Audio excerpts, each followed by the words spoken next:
maintain the depression, abduction, pronation, flexion, extension, and do 20 repetitions of contralateral cervical flexion.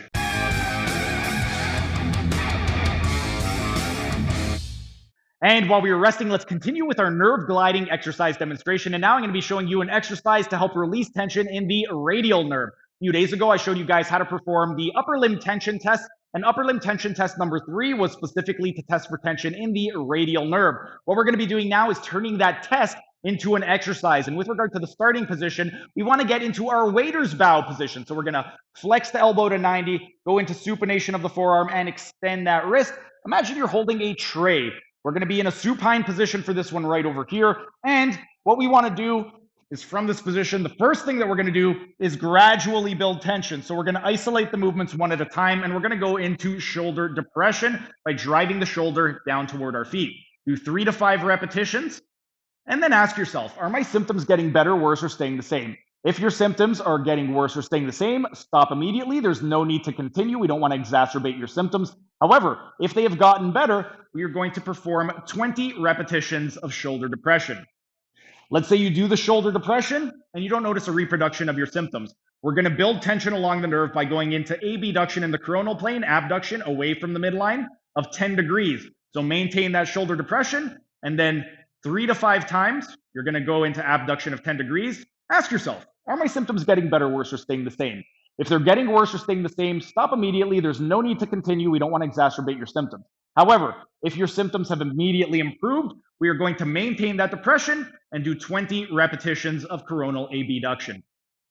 Let's say you've done the depression and the coronal abduction and you have noticed no difference, you've noticed no symptomology. We're going to add tension on the nerve by going into pronation. Do 3 to 5 repetitions and ask yourself, are my symptoms getting better, worse, or staying the same?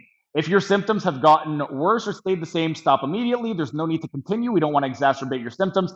However, if your symptoms have gotten better, what we would want to do is go ahead, maintain the depression, abduction, and do 20 repetitions of forearm pronation.